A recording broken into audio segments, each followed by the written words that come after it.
Tonight, I am going to be continuing with the book Interconnection by Gyalwang Karmapa, and I'm starting on page 22.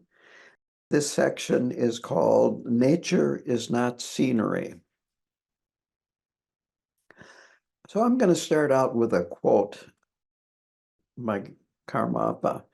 Recognizing our interdependence on the natural environment allows us to see its true value and treasure it.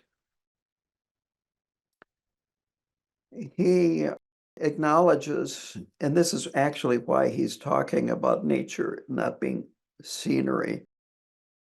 So many people these days, especially in the West, grow up in cities. And in cities, it's more difficult to see the connection that we have with the natural environment, the natural world. And the environment is part of the container. It is part of the world that we live in. And we rely on almost everything on the earth. Our air, our water, our food, our ground to stand on, to build houses on, live in, and so forth. I'm reminded when he talked about that, about a man that visited me, grew up in New York City, and it was in the peak of the black raspberry production here. And I would go out and just make a dessert by picking them and putting in my mouth as fast as I could pick them almost. And he refused to have them because they didn't come from a grocery store, that there was something wrong with them coming directly from the plant.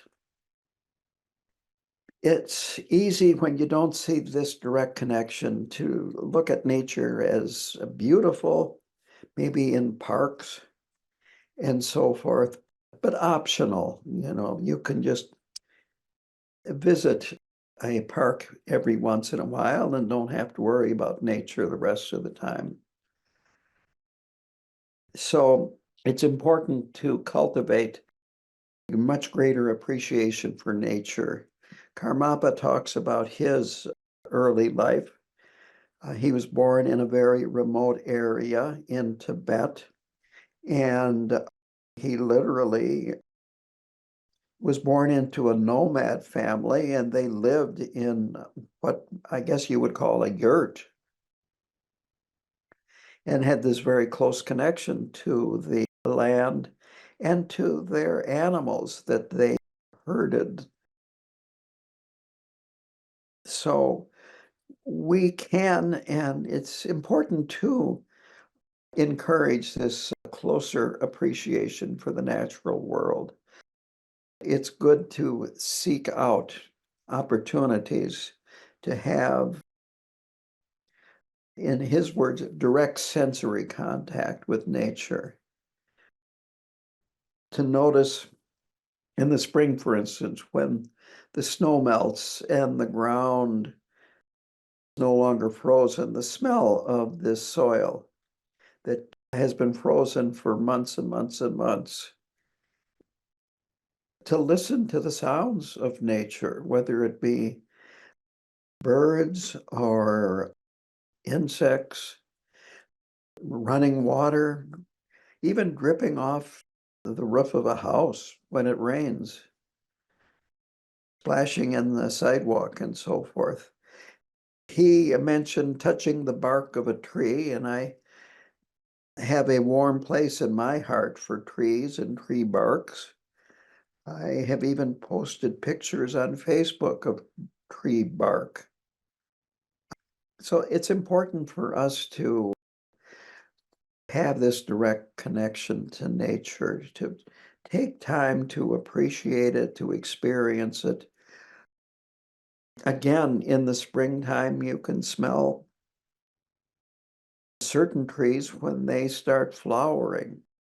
Some trees have more fragrance than others. By doing this, it just heightens our appreciation. Here at my house and center, I've got a lot of squirrels, and I'll watch the squirrels interact with each other, looking for nuts and so forth. Like today, it was windy. Well, the branches in the trees move around. And looking at sunlight reflecting on water or on snow and so forth. There's just so much that we can appreciate in nature in terms of a sensory nature. And this makes it much more personal. It's not just scenery or a wonderful opportunity to take a picture, and it's direct. So he says that opening our senses can open our hearts. And with open hearts, we have then more motivation to take action to protect the earth. And also caring for the environment will help reduce alienation from the environment. So there's lots of reasons to have this intimate connection with nature. The next section is titled Ripple Effect. So he talks about karma here, this web of causality. Like ripples spreading out on a pond, that our actions have consequences, both negative and positive. And frequently we don't really anticipate how great a reach our actions have. So if we want to have certain results like a healthier planet, he also used the example of a more just society or even a happier life. We need to have this understanding about causality or karma. And it operates in very direct, obvious ways, and it operates very subtly too. We can't blame others, at least solely others, for negative circumstances when they arise. If we look closely, we realize that we have a responsibility too. He suggests that we expand our awareness of karma, of cause and effect, and see how our actions and our reactions affect us on an individual level in the interior and those around us, and all the way up to what I would call the macro level, the level of the whole planet. The next section is widening the lens. Here he talks about how selfishness, being very concerned about ourselves, distorts our view of reality. And it also limits it. What I thought of, now this is kind of an old-fashioned example, but I thought of a horse with blinders. Like when you have a horse and buggy, they put a blinders on the horse so that they can only see what's ahead of them, and it keeps the horse from being distracted and even jumping if something suddenly happens to the side. In a way, our ego causes us to have blinders on, figurative blinders, that we become very claustrophobic. Trungpa Rinpoche talked about the cocoon, like a moth larvae spins a cocoon and lives inside that cocoon. In a way, we live like that if we are ego-centered, that it's a very small world and we're the center of it. And what happens outside of our little small world doesn't matter to us very much. But if we think about interconnectedness, that this helps break down the barriers, these egocentric barriers. So we need to think that we are like all sentient beings. They want to be happy and free of suffering, and we want to be happy and free of suffering. And the result of not realizing this, he sums up with this quote: "The narrow lens makes self and others seem wholly disconnected. But when we widen it, we see that our actions affect others and others' actions affect us." This is a theme that he has brought up before and will continue to bring up. We need to move from knowing this information in our mind to feeling it in our heart. So the intellectual knowing of the information and then the emotional feeling of the information. It's very important to make that transition. A central objective of his book here is to take that awareness, awaken it, and then bring it into the heart, which then will lead to actions. The next section is benefit or harm. It's fine to pursue our own happiness, but on the other hand, we need to be responsible and consider the impact of our actions on the welfare of others and the welfare of the world.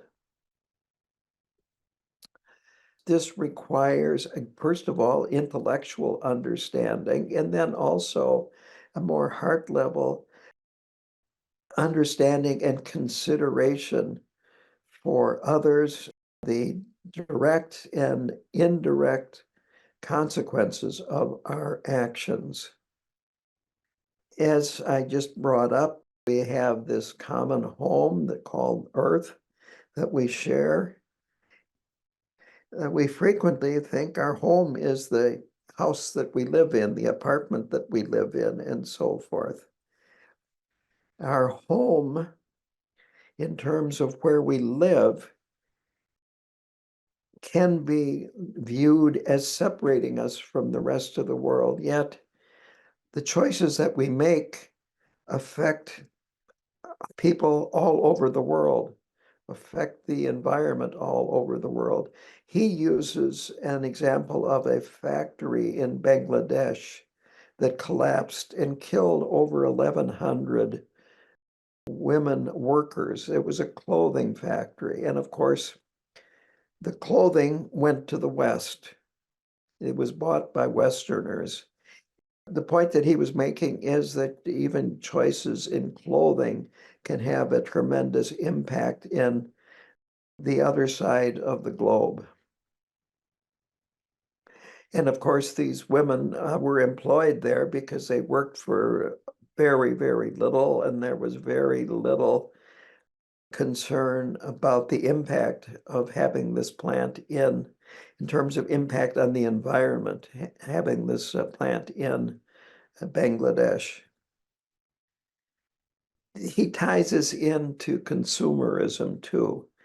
A lot of clothes are made to be only worn for a little while and then they'll go out of style and a new style come in, and then you need to have new clothes to take care of the changes in style, and on and on and on. It's this desire that we as humans have, wanting something new and wanting another slice of happiness, so to speak. Then he goes into the section titled Cumulative Action, Cumulative Effect. You can call this collective karma. People in a group, a country, a culture, and so forth will engage in the same intentional action, and there is a cumulative effect that is much greater than if one person did this particular activity. Again, we need to be making personal choices rather than being following the herd, so to speak. And our choices, of course, are influenced by culture, advertising, what our neighbor is doing, and so forth. My question is, if advertising doesn't work, why is so much money spent on it? And this is, again, one of my personal concerns, and that is you have people with advanced degrees in marketing, psychology, and so forth that are creating ads for kids that are 6 years old, 7 years old, and so forth. Kids nowadays have digital devices at a very early age, games, and so on. And all of this has a very strong impact on young minds. It's hard enough for an adult to not be influenced by these things. And in fact, cell phones and Facebook and so on and so forth are designed purposely to bring your attention to them and get you addicted to them. They have alarms that will let you know when you get a new email or a new posting on your TikTok or whatever. And you see people going out in public and walking, and they're just looking at their screen. They're sitting in a restaurant with other people there, and they're looking at their screen and so on and so forth. There's so much, you might say, chasing after happiness, and yet, if it is found, that happiness doesn't last long, and they're out looking for more. Karmapa talks about consumer culture. And now this is Christmas time. We had Black Friday a few weeks ago. Let's see, last Friday, I went with a friend who was a member of Costco to a new Costco that just opened in Eau Claire. I'd never been into one before. And I was very impressed with how much stuff they have there that you could spend your money on. Of course, you can't get small quantities in terms of a lot of things. But boy, it is a consumer's heaven, perhaps is a good way to put it. But sometimes you could look at it as almost a hell realm because, well, economists have a law, it's called the law of diminishing returns. And that is, so you buy something, and then the next time you buy it, you don't get as much satisfaction as the first time you buy it. Then you buy it 5 times and you get less satisfaction, and so on. And that's the way it is. I'm going to go on a little bit about this, but iPhones, there's always another iPhone, and they're just kind of dangling the carrot. Upgrade to a new iPhone. It's got this features on it that the old one doesn't have, yada, yada, yada, yada, yada. So to quote Karmapa at the end of this section, we need to take much greater care what we decide and how we behave. The next section is No Personal Street. He talks about the traffic in Delhi, India. We are all part of a traffic jam. We are not stuck in a traffic jam. Our actions have a cumulative effect, and they add up to big problems and big results. And so if you're in Minneapolis or any other big city driving and you're in a traffic jam, just realize that the reason why there are all these cars there is because they all want to get somewhere at the same time and taking this route that you are taking. And you are part of this. You are not stuck in it. You are part of this traffic jam. And probably the person in the car on your left or your right, or maybe both left and right, they're thinking that they're stuck in a traffic jam.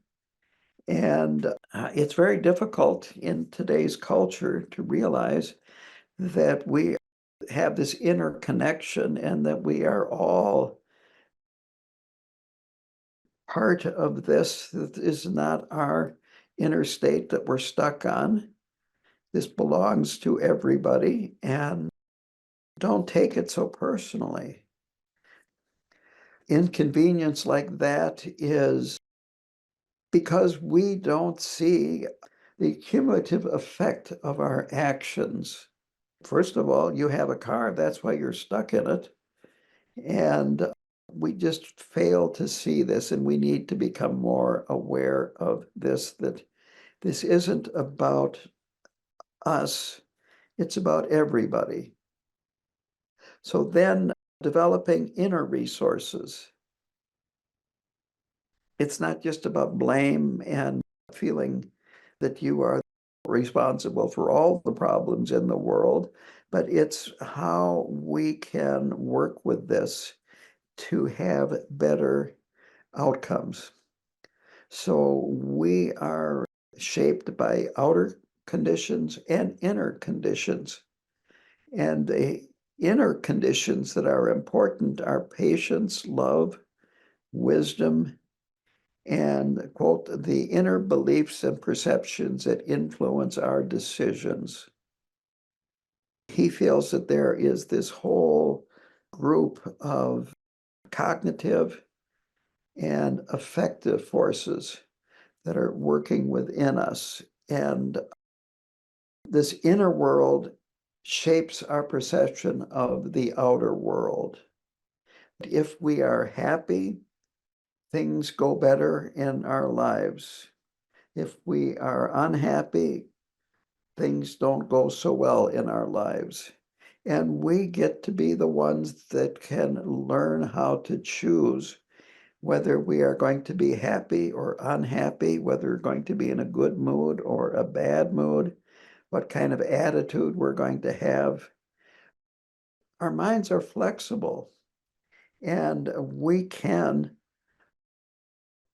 take new positions in our mind, in our emotional life, relating to changing circumstances. We can't change is an egotistical attitude. And of course, we can change. I remember Chogyam Trungpa saying that our minds are like silly putty, which goes way back. They probably don't even make it anymore. But it was like Play-Doh, and you could shape it any way you wanted to. And our minds are like that. Karmapa says, quote, I believe that we have the basic ability to open our hearts to others, to take their perspectives into consideration, and to share experiences and feelings. And he will explore this topic in detail in further parts of the book. So we need this capacity for empathy. This is what helps us connect emotionally to other people. And that true happiness only comes when we work on our inner and outer circumstances. He mentions that when someone laughs in a group, others do too. And this shows that you can influence other people, that other people want happiness and try to avoid suffering. And we actually have a tremendous amount in common. The next section is titled The Interplay of Inner and Outer Worlds. So he investigates this in a little more depth here. So he starts by saying that our emotions affect our behavior, and our attitudes also shape our behavior. And our actions are what we create the world that we share. And it's a two-way street because external conditions can shape us inwardly too. With this knowledge, we gain, you might say, a more ability to go in the direction that we want to. We gain more control. And if we don't understand this, it can lead to feeling alienated, feeling separate, feeling alone. Of course, this creates all kinds of problems. It causes all kinds of hostility, feeling isolated, feeling, oh, nobody cares about me, and so forth. So the primary resources that we need to thrive together, this planet, in our community and so forth, are our inner resources. He stresses this. And so then he goes into the next section, which is what interdependence feels like. Here he explains a little bit why he chose the title Interconnection rather than Interdependent.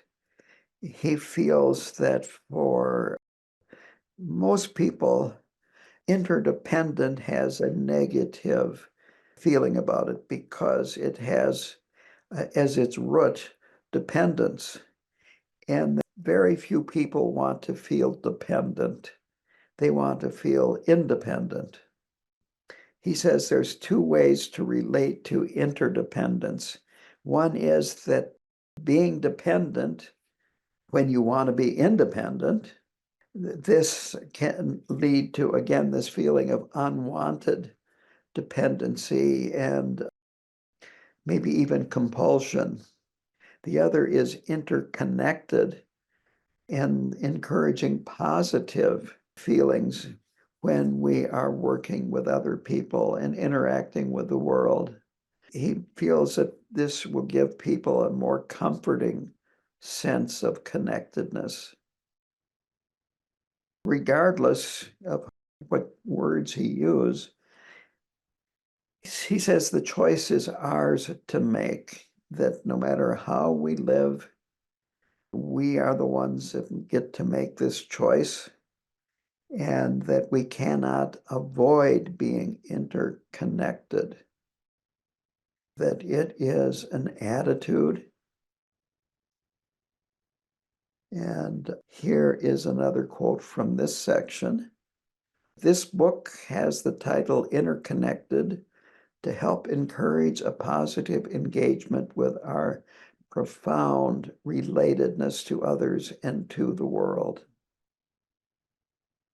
He finishes up, it's a question of how we assert our self-determination, interdependent world, and that this will be a theme or a thread that will be followed in subsequent chapters of the book.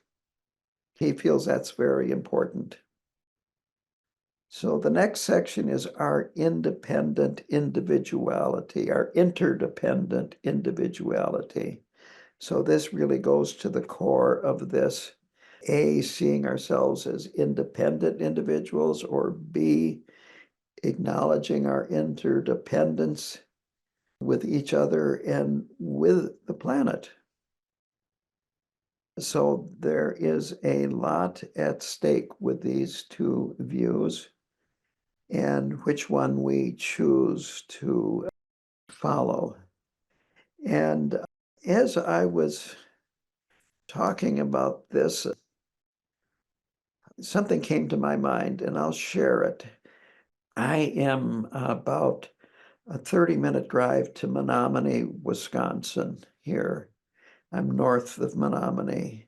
The largest lumber company in the world was in Menominee. And what they did was they had crews up north of Menominee, upriver from Menominee, and they were cutting these virgin forests of white pine.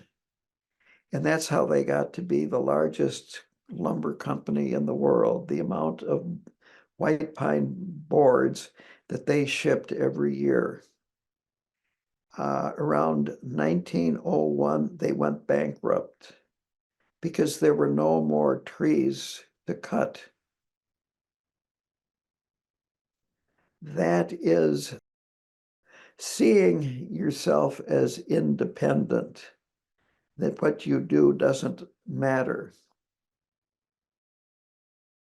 But seriously, there are museums in the area that go into great detail about this lumber company because it had such a dramatic impact on the development of the area.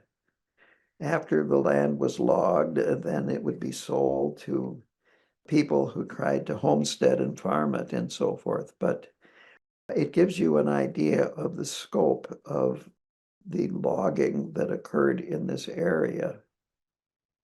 So getting back to this idea of individualism and independence versus interdependence, Karmapa says that individualism has a sense of restriction.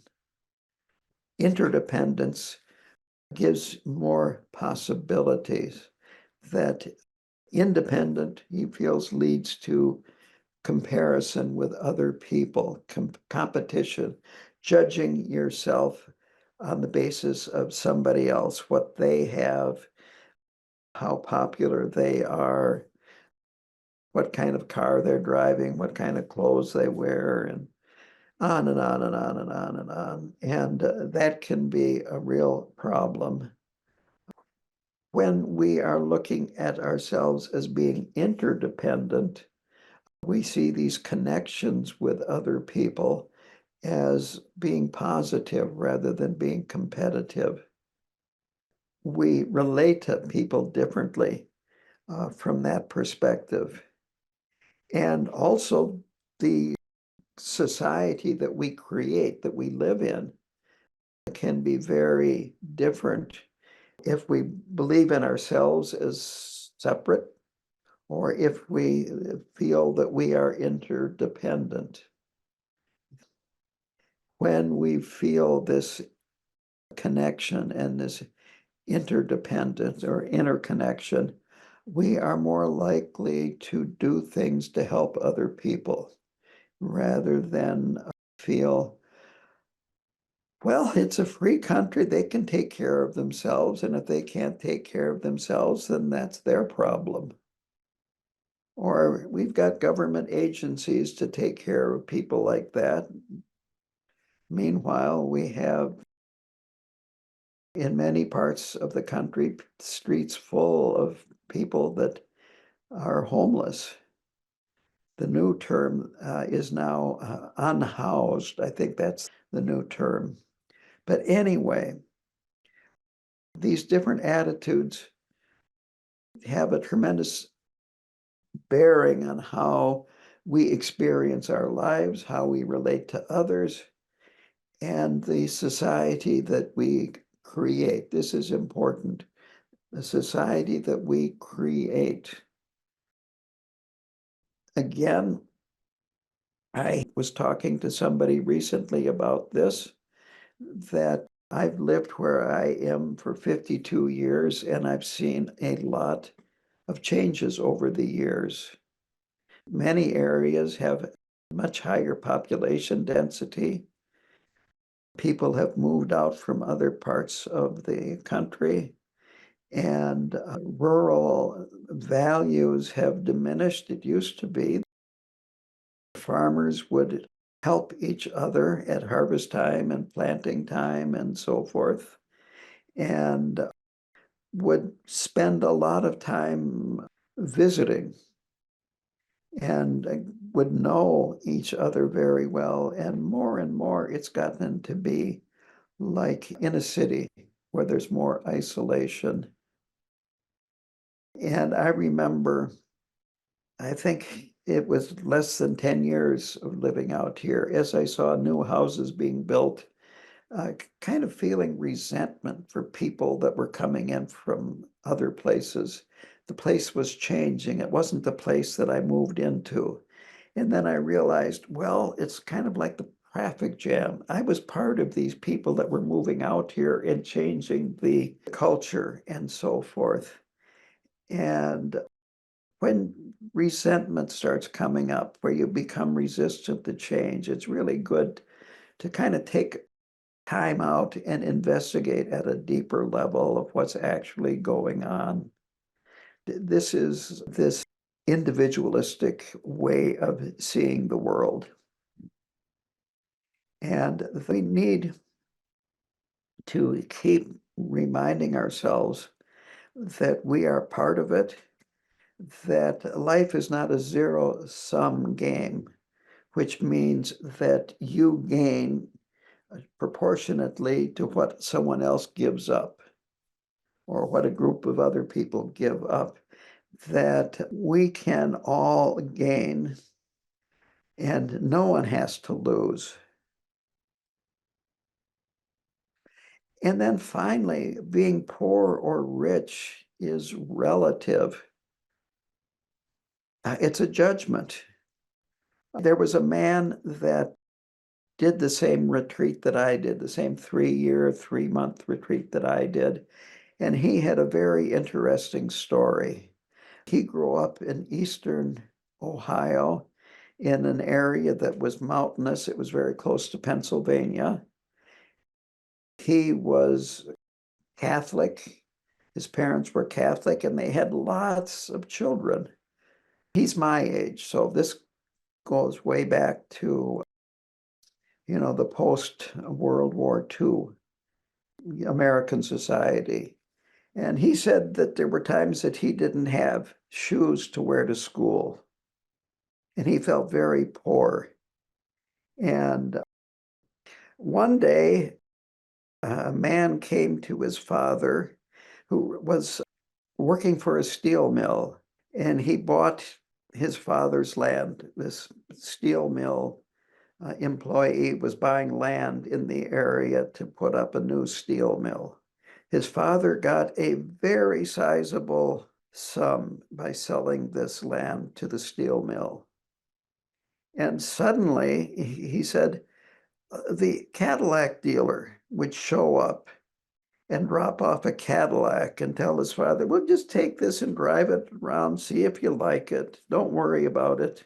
He said, then one day, a huge Sears truck drove in and started unloading things. And he was a little boy, I don't know how old. He said he went to the truck driver, said, you've come to the wrong place, get out of here. But his father had ordered all kinds of stuff from Sears for the house.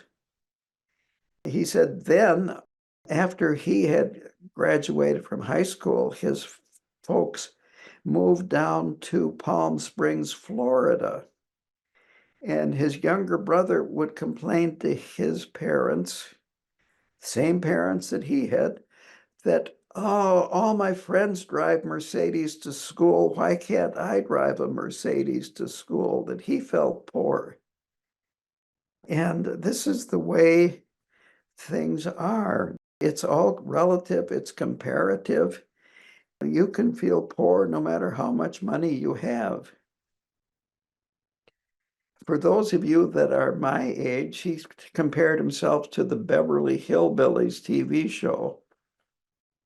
Anyway, interdependent individual knows that they are not a single thing, that they're not fixed or they're not bounded or defined by certain things.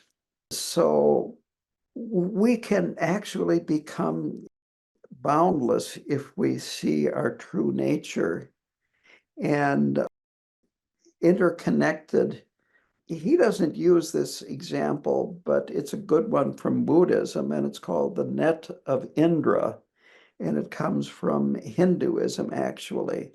But the idea is in a net, you have knots, and then you have twine, rope, call it what you like, that go to the next knot. And each knot goes to a number of different knots. And being Indra, a god in Hinduism, the net is infinite in number. And it's this idea of, again, interconnection. We are all related to all the other points. And this is important. And that these interrelationships give us strength, and that we can grow in any direction that we want. Quote, we can set our own course in life. So there's actually a lot of freedom that we have if we open up to it. The last section of this chapter is bringing it to life. This interdependence runs through the global society. It runs through our personal relations with other people and relationship with ourselves.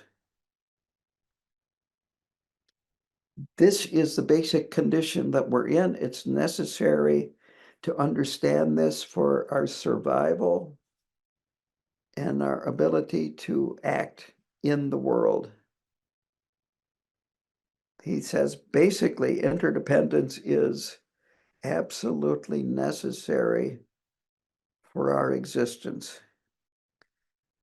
So when you understand this at a deeper level, it must be applied to our lives. This interconnection can be a very valuable guideline to our lives. He basically says we need to live in accordance with reality, and this is about reality. The final quote that I'm going to read this evening is, I believe that we have the basic ability to open our hearts to others, to take their perspectives into consideration, and to share experiences and feelings. And to finish this up, here are some things he is going to be talking about in future chapters. How can we assert self-determination within an interdependent world?